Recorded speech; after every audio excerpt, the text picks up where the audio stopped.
Hello, this is Eliminator. I'm cutting a track for Paladin Gaming. Right now, we're going to play The Looker, which is a surrealist comedy puzzle game. It is free on Steam, so if you like that sort of genre, I highly recommend you close this video and go play it yourself. This will be a no commentary run through, and I hope you enjoy.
Kubla Khan received an ornate letter signed by Marco Polo. In Madrid, city of lost things, no item remains where it was set. If one drops his key in the dirt, he may never re-enter his home, and even if he manages to stoop and recover the key, he may rise to find a tulip garden where his house once stood. In complementary fashion, things lost by others are forever turning up. A pocket watch on a coffee table, a fond memory in your recollection. I even know of a prince who turned up in a prison cell. When he appealed to the guards for his release, he failed to find the crown on his head, and when he was asked his name, he searched his thoughts, but could not find it. Indeed, the only hope now for the release of this prince of Spain is for you to send back 300 ducats for his release. Of course, he will reward you handsomely once he is out. Yours truly, Marco. Kubla Khan cocked an eyebrow and declared before his court, "Hey everyone, looks like we're about to get ripped off by the guy who traded gold for paper." The court erupted in booming laughter. Italo Calvino, Invisible Cities 2, this time it's visible.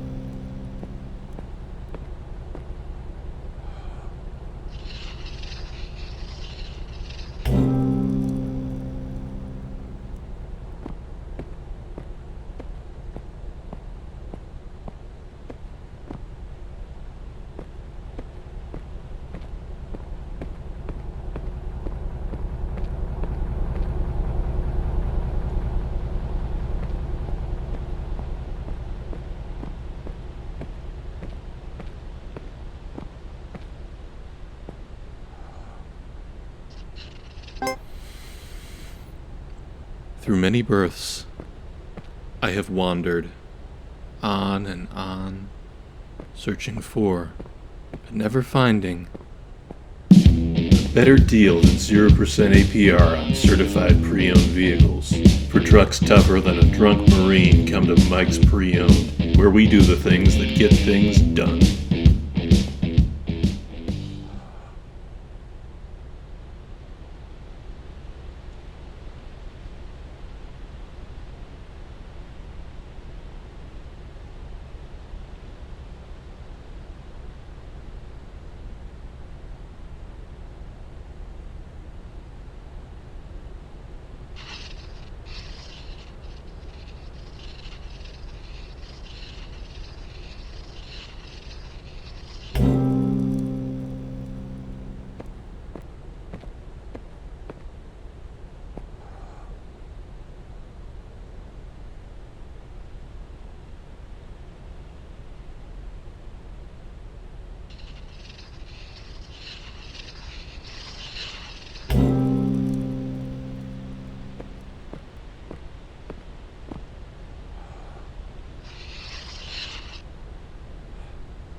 Beep.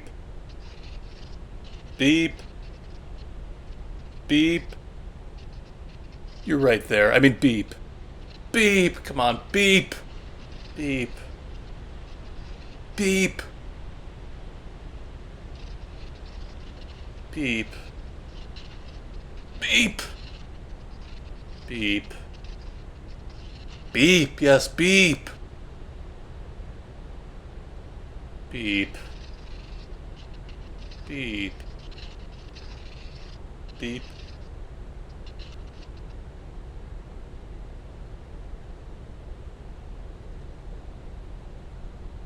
Beep.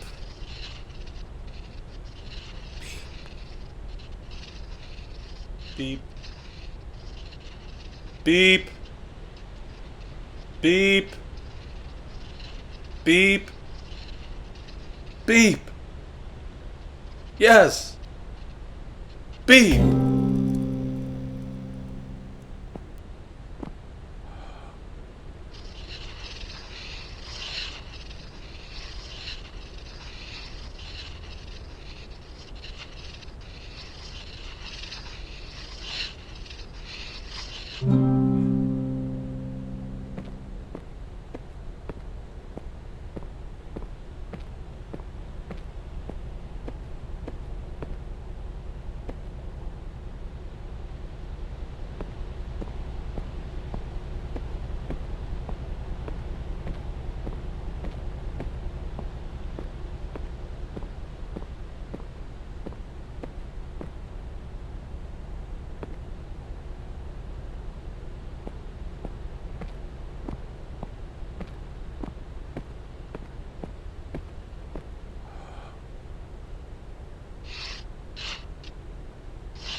You can do it.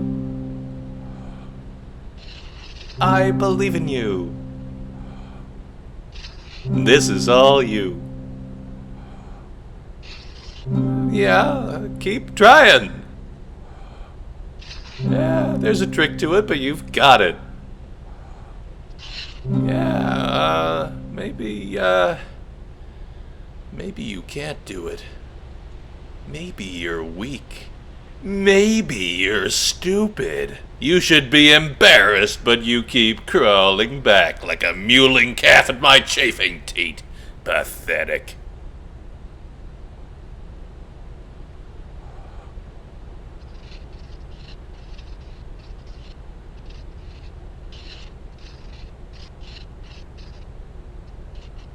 You can do it.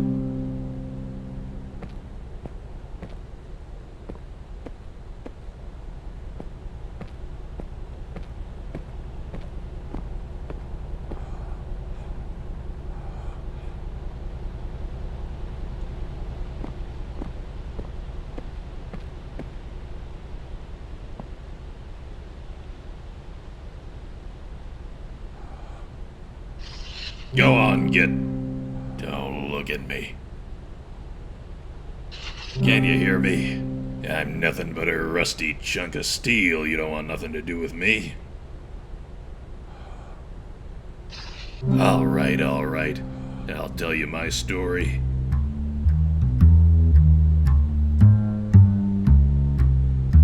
It was June the 8th, 1947, gray morning, slightly foggy. I had my own practice then, and I was living higher than a cosmonaut on a stepladder. My hints were subtle too, real subtle. Back then, they said good old hint button. His hints could steal the tail off a weasel. Then they tossed me in the can. Know what, know why, know how. Those were the mean times, when all the common sense in the world wouldn't make a nickel to buy you a black coffee. I used rope to tie my pants and pants to tie my shoes. I made do the way a man does. Till one day, after stealing the socks off a fireplace, I caught my own look in a puddle of bootleg rye and realized I had to do what I'd never done before. I gave myself a hint. So that's me. I was nothing but a downtown crumb who dreamed of being a whole sandwich. Now I'm just another sloppy Joe. Come back when you got something. Come back when you got a good one. I'll tell you this, when life hauls off and hits me square in the speaker, I don't get mad and I don't give up.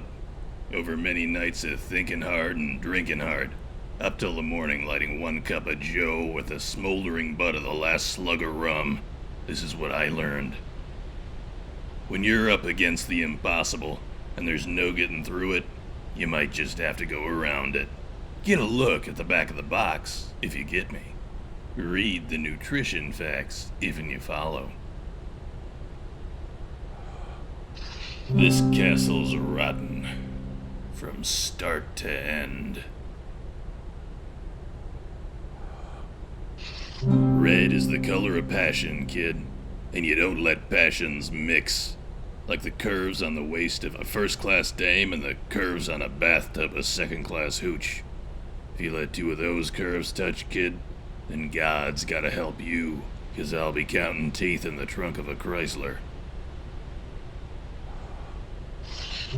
Just keep on practicing. Remember, kid, practice is doing the same thing over and over and expecting different results. That's coming from Einstein, too, so listen sharp. Come back when you got a good one.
That's very original.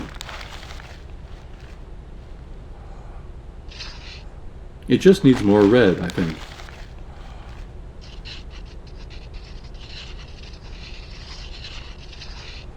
No, try putting some more loops on it.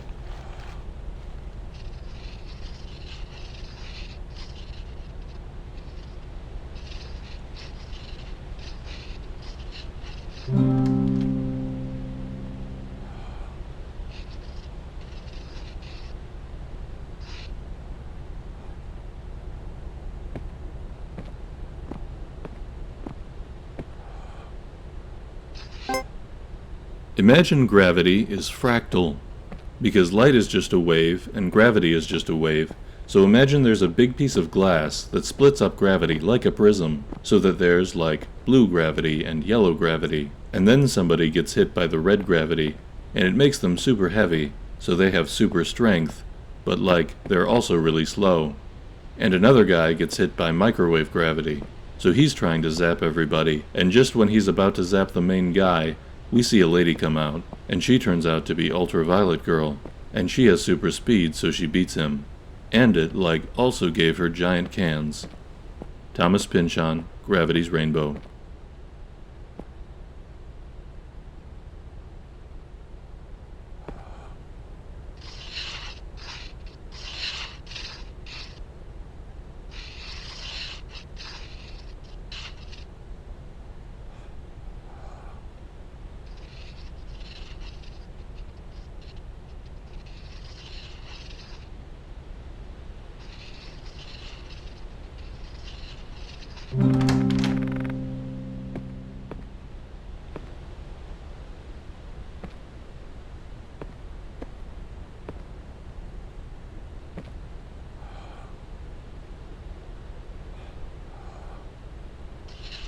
Not only is the novice unable to perceive the board as the master does, but the master cannot perceive the board as the novice does. A master cannot see the bishop on e3 as a chunk of dead wood, any more than you can look at your best friend's face and see a meaningless matrix of colors and shapes. The master once saw the board like this, but now there is no going back. International Master Stuart Rachels, The Reviled Art.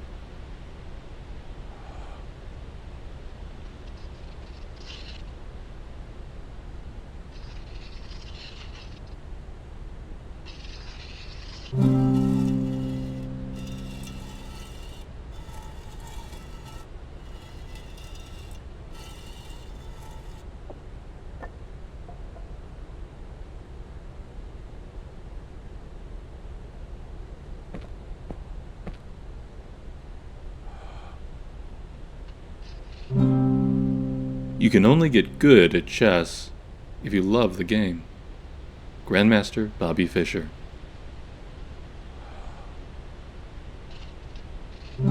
I hate chess. I hate chess. I hate chess. World Champion Bobby Fischer.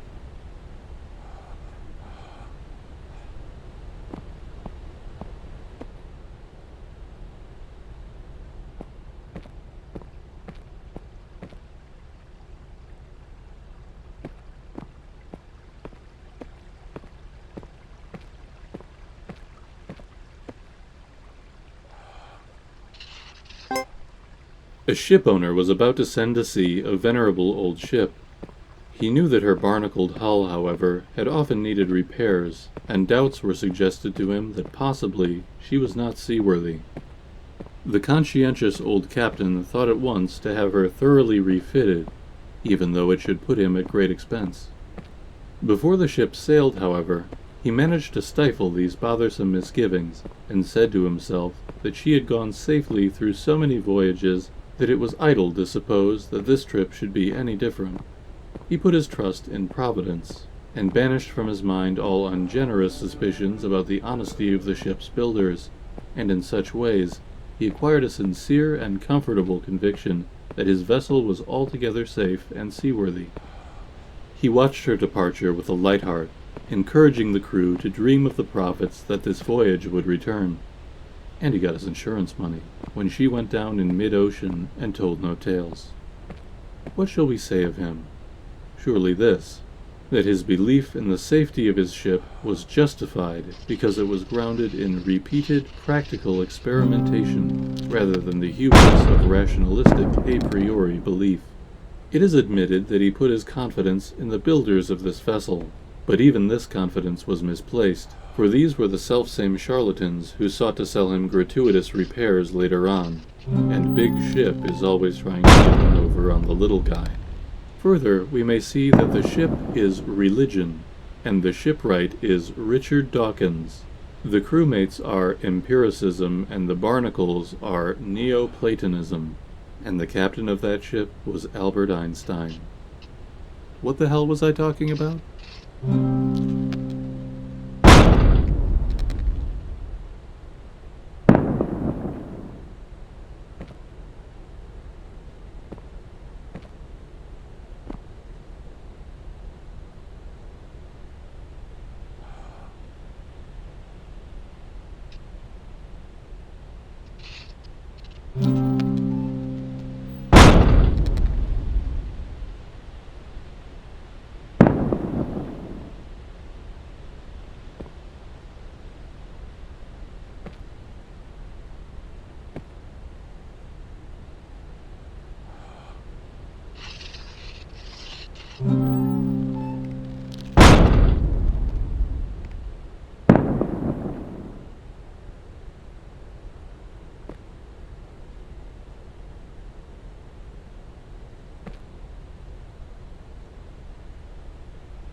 The notion of two realities is uncomfortable, and in recent decades a genuine effort has been made to find the link between quantum and classical, so that we can have a single reality whose laws and rules are united at some deeper level. Oh God, why did I do that?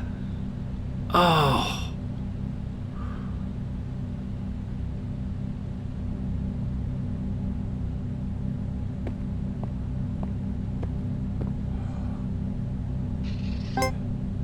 The notion of two realities is uncomfortable, and in recent decades a genuine effort has been made to find the link between quantum and classical, so that we can have a single reality whose laws and rules are united at some deeper level. This brings us back to prayers. Let's say that a prayer is a classical event or feels like one. You, a unique individual, have a particular request, which you voice in words that no one else is speaking at that instant. What if this classical event gets processed at a non-local level? The notion isn't far-fetched, because it seems that the mind-body link does consist of fluctuations at the quantum level. If this is so, then any thought, not just a prayer, has quantum implications. Deepak Chopra, A Spiritual Mystery. Does God Listen to Prayers? Part 2.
The obelisk of knowledge.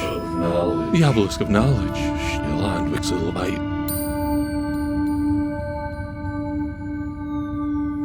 The stones. What's the Stones of reflection.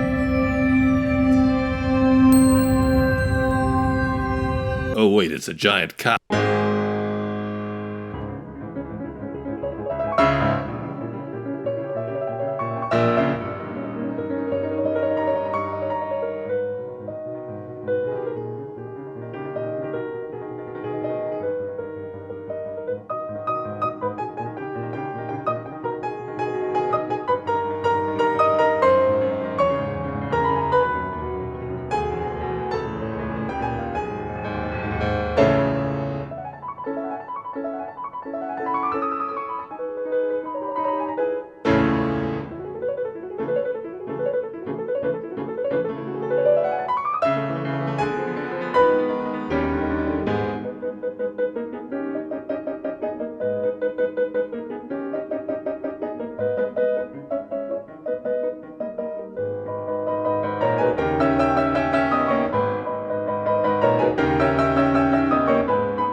a coma the whole time.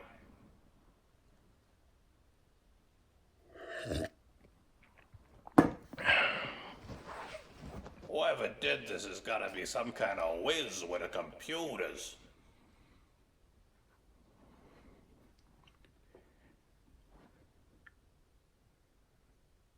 Good stack of pennies. I would never hurt you.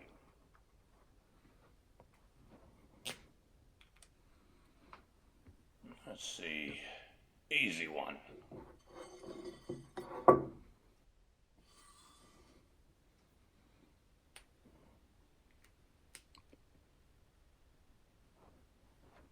How's this? Nerd shit. Nerd shit. Now that's a book.